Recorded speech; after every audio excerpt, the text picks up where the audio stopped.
Welcome to Life on Maui. I'm your host, Stephen Freid. This is my first interview since returning from Thailand, and I'm very excited to be on a roll here. Going to have a lot of very interesting interviews coming up. And this first one is with someone I've known for a long time now, a friend, and it's been incredible to see her evolution in what she's doing. And she is Nina Cherry, an executive coach here on Maui, and we'll talk about all the aspects of what that means, an executive coach.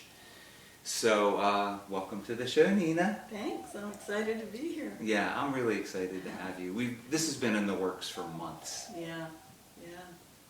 So, how did you come to be a coach? Well, I was living in, where to start? Where to start?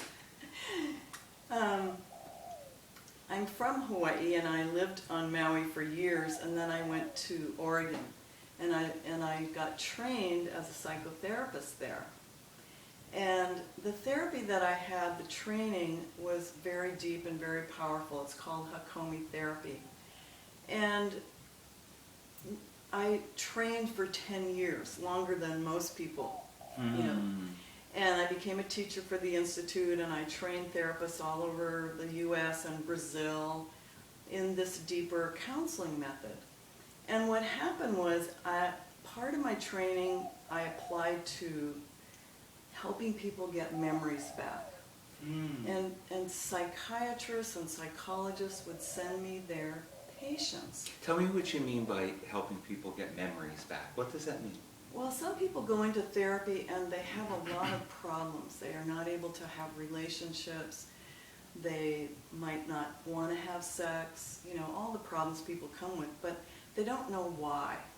And they feel like something happened to them as a child, but they don't know what. And sometimes it's really helpful to know, because then you can heal and you can start to have compassion for yourself, that you've been wounded, and you do what's needed for healing. So I started listening to these horror stories that they're just, you wouldn't believe some of the things that happen to people.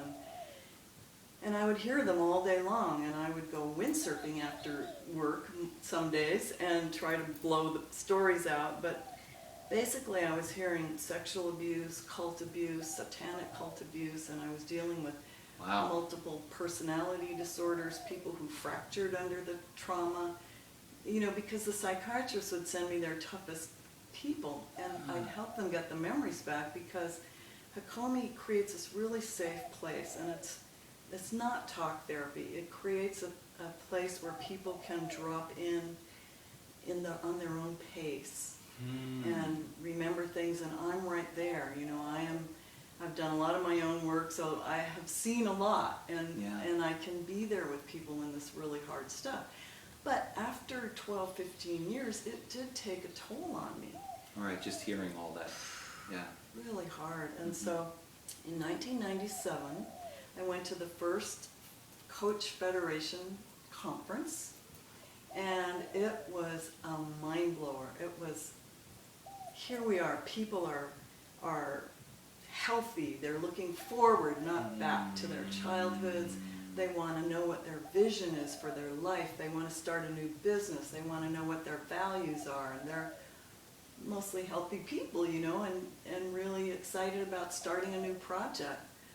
And so I just went way into coaching and became a business coach. I had training at Corporate Coach University, a 2-year training coaching executives and teams and business environment work, and started to be a business coach. And I was one for 16 years when Vistage called and said, we want to open Hawaii as a new territory. Would you be in Honolulu in 2 days for us to interview you? And then they hired me on the spot, and so for 3 years now I've been mostly coaching executives. So you've gone from highly traumatized people and coaching them to people who are more stable but with a vision of how they want to create their lives to be more successful. Mm-hmm. Would you say that there's any connection between the skills that you learned before and how you bring that into what you're doing now? I love that question. Yeah. Yeah, there is. You know, I had training to really see people. And I was a body worker before I became a psychotherapist, so I learned how to see when somebody's got one shoulder lower, or when it looks like they're really armored around their heart, or, you know, so, I mean, I'm doing this all the time now. It's so automatic. I go to the mall and I'm watching people and going, oh yeah, they're, you know, their pelvis is really narrow, they're very undeveloped, the bottom half of their body, I wonder what this means, you know. So, you know, I don't say any of this when I'm working with executives or professionals, but I notice things, and I think that's my gift as a coach, is I'm noticing people's blind spots. So if somebody is doing a behavior that I know if they're doing it in the coaching session, they're doing it out there with, you know, their people, their direct reports, their colleagues, their families, and I'll point it out. And I'm not an in-your-face kind of coach. I'm not like, well, you said you were going to do this and you didn't do it, why not, you know? But you're not an in-your-face kind of person, so that translates, yeah. But I have been called relentless. Okay, all right, okay. And so, you know, my motive is I want people to be the most effective, the most efficient, the happiest that they can be. That's really where I'm coming from. And I'm all about transformation, and often I can see in somebody the transformation that wants to happen. And then I also see what's in the way, and so I work with what's in the way. It's kind of like getting the big boulders out of the stream so the water can come through, and then there's just much more joy and aliveness in a person's life. And then they run their business better. Wow. You know, they have high-performing workplaces where people are motivated and they're energetic and they want to come to work. You know, there's not everybody can say they dying to come to work. Right. And there's another aspect of your, what you love from your life that you've really brought to this that is amazing. You love nature. You love hiking in the crater. I do. Haleakala crater here on Maui, and Yeah. One of the things you do has to do with breakthroughs that people have when you bring them on your hikes. So this is another place that you bridge two worlds. So talk about that aspect of how that's a passion for you and how you bring that into your executive coaching. Okay. Well, it really started by being born here. I am very bonded to the land. This land in these islands is so alive. I mean, it's being created right now. There's volcanoes going off and new land being formed all the time. And people go all around the world to look. They're seeking. A lot of people are seeking. Everybody wants something. They're looking for more meaning. And they go to Machu Picchu and the pyramids, and you know, and those are beautiful places. I love those places, but we have a power spot right here on Maui that vies with any other place in the world. And I get so much personally out of hiking there. It's like spirit just comes through, and I usually hike alone to get that communion with nature, but it really feeds me. And then I bring people in there into nature. I work with them. Not only doing fun things in nature, if I bring executives, we work in a boardroom in the morning, and the afternoons we'll go out and do a kayak with the whales or something. But and teams will work in the boardroom in the morning and look at why aren't they working well as a team? How can they become more high functioning? And then take them out in a Hawaiian canoe, a 6-man canoe, and it's everything I do with people out in the wilderness is applying what we're learning. So if it's a team, it's like, okay, how this went in the canoe, how is this like what you're doing back home in the teamwork? You know, where is the problem, and who's taking charge when they're not supposed to, or who's taking charge all the time when it's a team that's supposed to be taking turns, you know? Yeah. So it's really fun to use nature and the power of this island. I take people outside and do therapy with them or do planning with them, and stuff comes up, and there's this huge opportunity for real transformation at the core. Yeah. It's really exciting work. Yeah. So you've really found an amazing way to bridge the boardroom and meetings with all the gifts and the lessons that nature has to offer that Yeah. you can really help highlight and bring to people's attention. Yeah, look Yeah. where we live. Look I where we mean, my live. God, it's I'll just tell so beautiful, and people, Yeah. even people who live here, don't get out all that much, you know. Yeah. I make a point to, because it's Yeah, just. and executives, I mean, they're just working all the Yeah. time, they're isolated, they're in there, and to get them away from their routine and their constant putting out fires, and get them to be outside and really take a 30,000 view about what's my big, hairy, audacious goal? Where do I want to be in 30 years? And Oh, your Yeah. 30-year view. Yeah. Wow. Yeah. Mhm. So who are your clients? Well, typically these days they are executives of companies from, I'd say, about 4 million to 150 million. And then I work with the second level, like those are CEOs and presidents, the owners of the companies. And then I work with their next layer of C-suite executives, VPs, COOs. I also work with, I have that business with Vistage International, where I'm the chair and executive coach, and I lead peer advisory groups for executives. And then I also have my own business, which is Leadership Hawai'i, and I get all kinds of clients, people who want to start new businesses, people who are in a transition, people who are exiting from their company and they don't know what they're going to do with their lives, but they are not ready to cash it in yet. They want to do Yeah. something, Yeah. to give back. Yeah. And now I'm working with military commanders and top leaders in the government, and I never know who's going to show up. It's really, really interesting. Yeah. I mean, you have quite a background. I mean, you grew up on Oahu. Mm-hmm. Your dad is a doctor. Yeah, surgeon. Surgeon. Stomach and bowel, and I Stomach watched him operate because he wanted me to be a surgeon. Oh my God. So you got Yeah. groomed to be a doctor. Yeah. He wanted you to be a doctor. And so you grew up. This is really your Aina. We call Aina. This is your environment here. So you're very plugged in.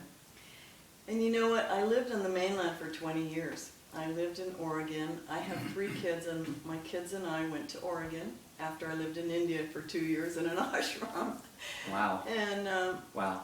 and then when I moved there, I loved it there. I got training there that the Hakomi, and that wasn't on this island then. But I was so homesick. I mean, I couldn't even listen to Hawaiian music.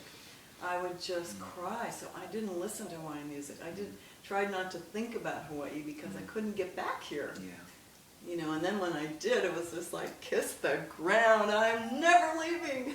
No, I understand. I just came back from 6 months in Thailand, and I wanted to kiss the ground. So I really get it. Oh, yeah. Really get that. Yeah. It's an amazing place here. Yeah. So there's a story about a woman who came from on a retreat from Canada, and Oh, yeah. talk about that Yeah. story, because she said something that I think was Yeah. special. That was beautiful. Thank Yeah. you. I remember telling you about that. She and her friend came from Edmonton, Canada, and they wanted a big change in their lives. And I took them all over. I took them to La Perouse, and I took them to Haleakala. We hiked a lot and worked in some special places that I know up there. And after the retreat, we were hiking down from Haleakala, and she said to me and her friend, she said, this was just an incredible 3 days, and I hope my wedding day is as ecstatic as this time. That was so sweet and so powerful, so poignant. Yeah. I mean, I get that people really love working with you. You're really, I really get that. Oh, thanks, Steve. I really get that. What do you do for business teams? Well, I have a gift, I think. One of my gifts is to see the dynamics. I put them in a boardroom around the table, and I watch how they communicate. And typically, there's certain people that talk to certain people, and they don't talk to other people. And there's certain people that take all the airspace, and people that think they know everything, and everybody should follow them. And what I do is I point out the dynamics in a very constructive way. I don't, I try not to be judgmental. It's just showing what is. This is what I'm observing. And it's not really serving you. And how can we make this into a more high-functioning team?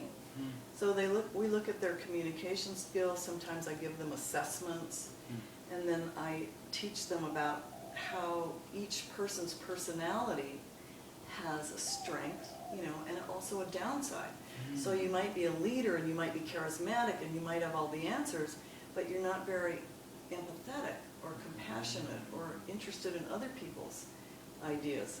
And then there might be other people that talk a lot, but they're not very concise, and so I teach them, can you give us a CNN version, the bullet proofs, the bullet points, and we work on their communication skills. They often have agendas that they want to bring up that they can't do very easily alone.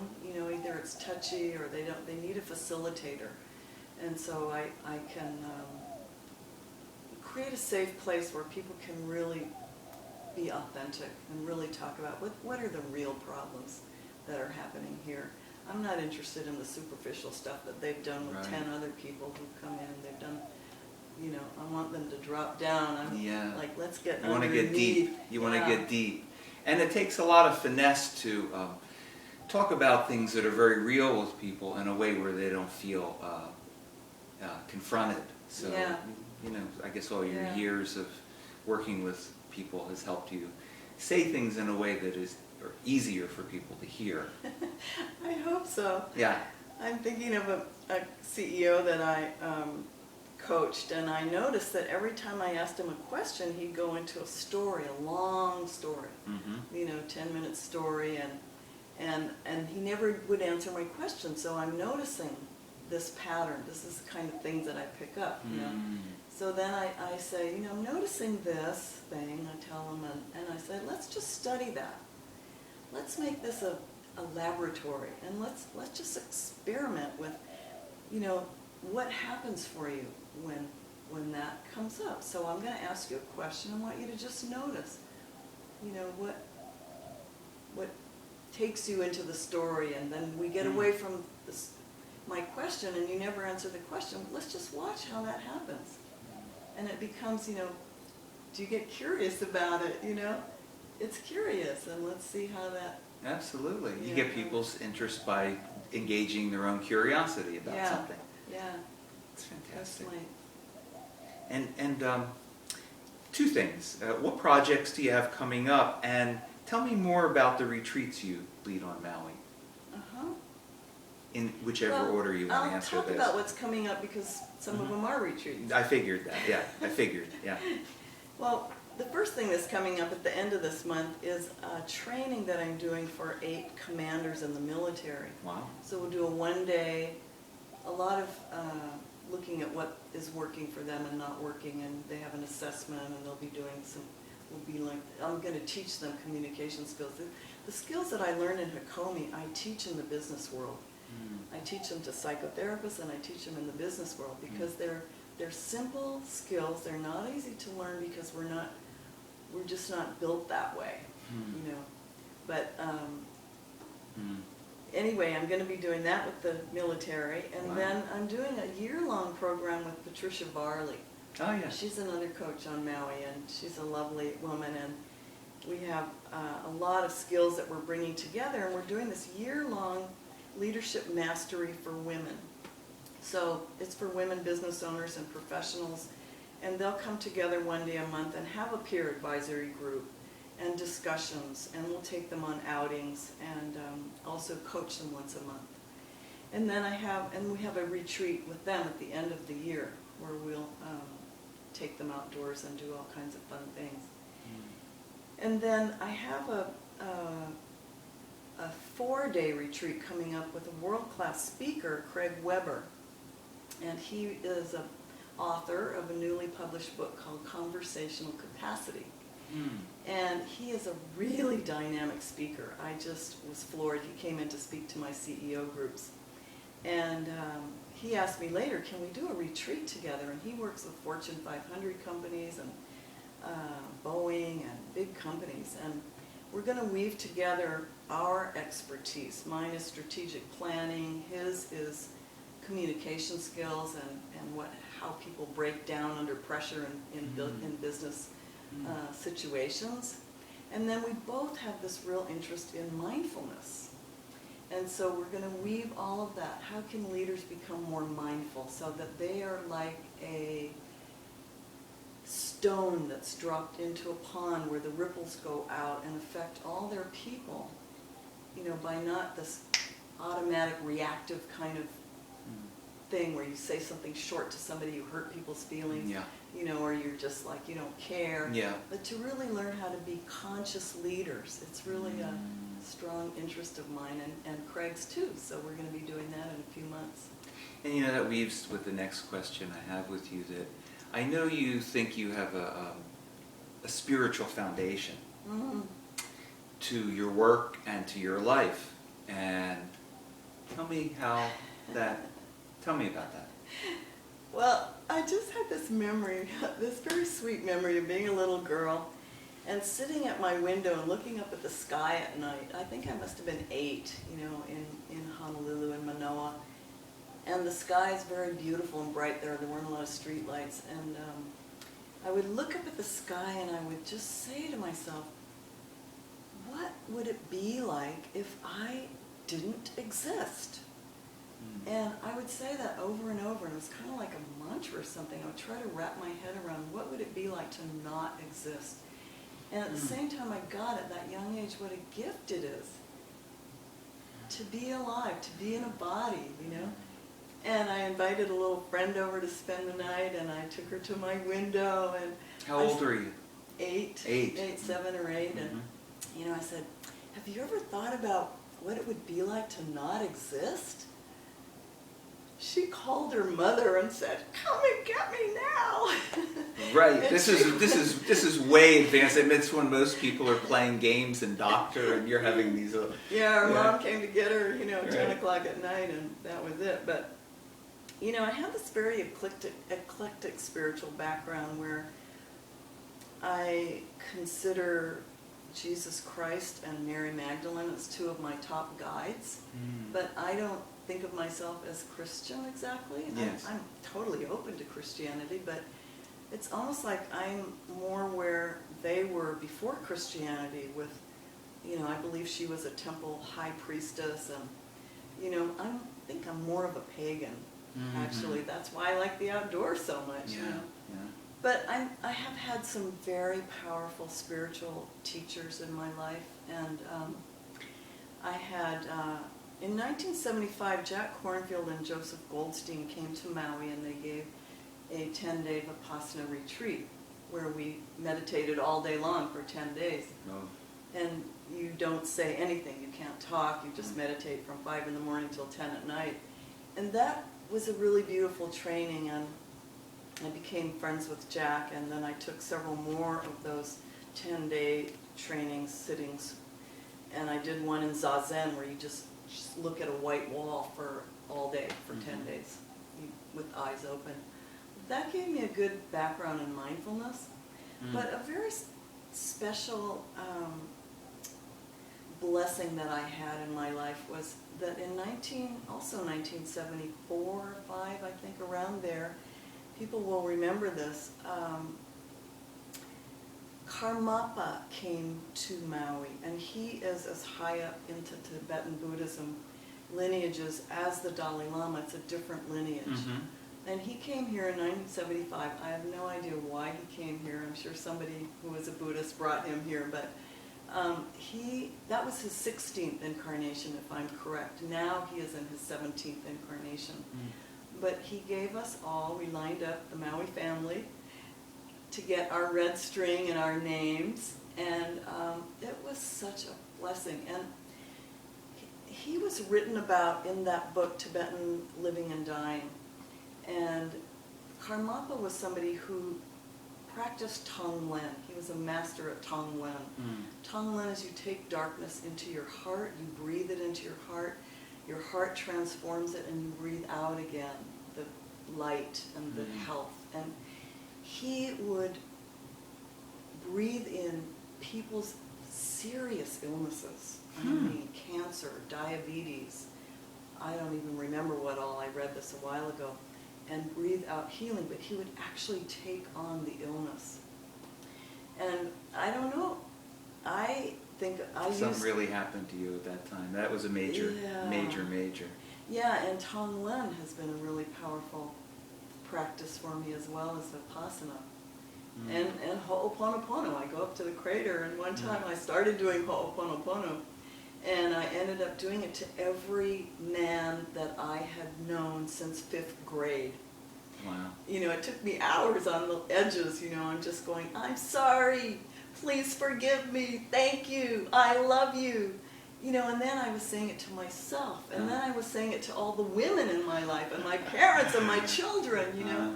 It's just, we have some very powerful practices, and I do apply all that stuff, and maybe I'm not, you know, applying the spiritual stuff, but it makes me think of it all integrates.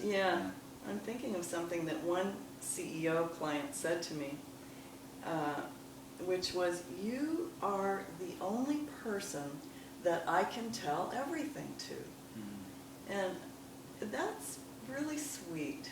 That really touched me a lot. And, you know, I think that there is something about the spaciousness with the spiritual foundation that allows people to just use me as their confidant and sounding board. Just the ability to be able to really listen without judgment. Yeah. It's a wonderful thing. So, just in closing, I know you have some things to say about your kids, and also what's left for you to do. Well, I do want to just talk about my kids for a minute, because they're really a big part of my life. And I'm blessed that my 2 daughters live on this island, and I get to see them often. And my son is on the mainland. But each one of my children, and they're in their 30s and 40s now, Farah, Luke, and Star, they're all very deep people. And it brings some tears. They're very spiritual themselves. And I think that, and they're very creative, and unbelievably creative, socked with creativity. And I just think that they bring a lot of joy and lightness into my life, and I think that they bring lightness into other people's lives, and to dark places too. You know, they're like light bringers. So you obviously are deeply in love with your kids, and they're amazing. And I know the 2 girls, and they're great. So what's left for you to do? Well, there's a couple of books that want to be born, and you know, since 35 on, people have said to me, you ought to write a book about your life. You've had the most exciting, adventurous life. And I think that I will, but right now I'm in the process of getting my PhD in professional coaching and human development. And so I'm researching about mindfulness and leadership, and wanting to write a dissertation about that, and also to morph it into a book, because a dissertation can't be a book. A dissertation has all the footnotes and the research. But I want to publish a book soon about mindful leadership, and that's exciting to me. So I'm trying to find time to, you know, when I go to the crater, I take notes, and they're on this little pad, and then I have to transcribe them when I get home onto the computer. So that's what the stage that I'm in now. So on that note, how can people keep up with what you're doing?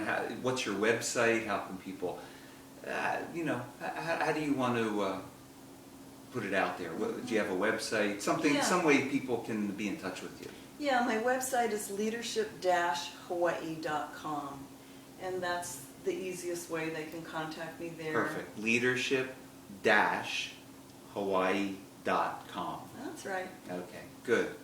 Perfect. All right, and you can keep up with this amazing gal that way and see how more and more that she has to offer, along with just contacting her if you need her help. So, thanks for being on the show, Nina. Thank you, Steve, very much. This was fun. It was fun. Really fun. It really was. Really fun. I enjoyed it. Me too. And we've been planning this for months. So, thank you for joining us for this episode of Life on Maui. And we'll be having a lot of great interviews coming up. So for this time, aloha.